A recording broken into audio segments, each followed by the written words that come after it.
Thank you for welcoming me onto your screens or onto your headphones, depending on how you're watching this. I'm Eddie, and this is The Rollback. Folks, today I'm here to talk to you about Halloween Ends, aka Old Man Michael. Michael. Kind of like Logan, but Michael. Don't know. Anyway, 4 years after his last killing spree, Michael Myers has been in hiding, and Laurie Strode has decided to move on with her life. She's living with Allison. Allison meets a cute boy. Maybe Laurie and Sheriff Brackett might, get together. It's nice until a tragedy befalls. I want to say Springfield, but I know that's wrong. It's Haddonfield. There's also a kid named Corey who is like in 80% of this film, where his life kind of unravels due to an accident, and he's made to be the new boogeyman, the new monster of Haddonfield, now that they're kind of like looking for Michael. And this all culminates in like 3 different storylines going into one. And I'm going to be honest with you, I initially hated it. If you go back and watch a review on the podcast, I despised this film. After a rewatch and revisiting, I have some kinder things to say about it, but we'll get to that in a moment. First, let's talk about the actors and the actresses. So let's start off with one Jamie Lee Curtis. She first played the role over 40 years ago, and now she's playing it one last time. Legitimately the last time. She signed a contract. This is the last time I will ever be Laurie Strode. So we have Jamie Lee Curtis there playing Laurie Strode. Michael Myers is the sole survivor of Michael's initial killing spree. Is Andy Machak. She is playing Allison Strode, Laurie Strode's granddaughter. Allison Nelson, my mistake. She helps go head to head with Michael in Halloween Kills. Her character has a lot of depth, a lot of growth, a lot of PTSD, and trying to figure out who she is. Because remember this, she is a survivor. She is what Laurie Strode was in the initial film, dealing with the loss of so many of her friends and her family and whatnot. So in that same capacity, in that same vein, Allison is very much what Laurie was back in the day, but she's trying to move on and find love and move forward with her life. And she says people in the town look at her and they see, a survivor of Michael Myers. They don't see Allison. They see, oh, she survived. Which, yeah, that's kind of tough. Courtney plays Michael Myers, a.k.a. The Shape. He plays Old Man Michael, which it's been 4 years since 2018, but man, the years have not been kind to Michael, but we'll get into that in a moment. We also have Will Patton. He is back. He is playing Sheriff Brackett, Sheriff Frank Hawkins, which I greatly appreciate that. He's a deputy who initially helped to arrest Michael back in 1978. He has a bit of a love interest with Laurie Strode, but again, we'll get into that momentarily. Lastly, we have the most out-of-nowhere addition to this goddamn franchise, Mr. Rowan Campbell, playing Corey Cunningham, a.k.a. Young Michael Myers? We'll get into it right now. So, the approach of this movie. I can praise it for trying to be unique and trying to do something new. As far as the whole idea that evil doesn't die, it changes shape. The idea that evil can infect a town and make it cold and make it callous. So I can appreciate them for trying to do something new. In addition to that, I also can appreciate the brutal kills in this film. It is gory, it is bloody, it is everything you want from a Halloween film. In particular, the scene where he blowtorches a kid in the face. That kid fucking deserved it, though. But he does blowtorch a kid in the face. Fucking brutal. Brutal.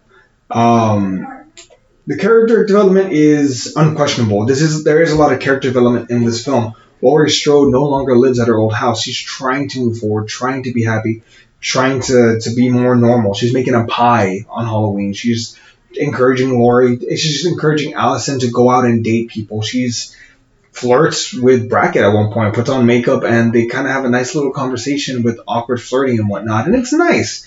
It's nice to see Laurie Strode not be that hardcore survivalist person anymore. She's trying to be her own individual, and I appreciate that, and I like that. In addition to that, though, we also see her romance with Sheriff Hawkins slowly coming more and more to the front. We do also see different things like Michael Myers in the weirdest character development, almost having an apprentice. He's Old Man Michael. He's alive, but he is beat to shit. He is phenomenally destroyed at the moment. And again, it's weird because you never see Michael beaten down. He's never lost a fight. But at one point, Corey actually takes off his mask and takes it with him to be the new Michael Myers, Corey also goes down this hard path because this community has outcast him and hates him and made him the new Michael Myers because he just happened to be there. He happened to be the boogeyman that they were looking for at the time. And this kid, like, you can only be pushed so far until you snap. And this kid snaps and becomes the monster that everyone called him for an accident that I can argue wasn't entirely his fault. Also, after the Michael Myers, I can say that the procession was actually kind of nice. The whole town getting together, watching Michael be meat grinded in unquestionable death that puts like a period to the end of at least this era of the Halloween franchise. This new trilogy is probably the most solid trilogy that there is in this franchise. And to see this punctuation mark, it works. For me, at least, it works.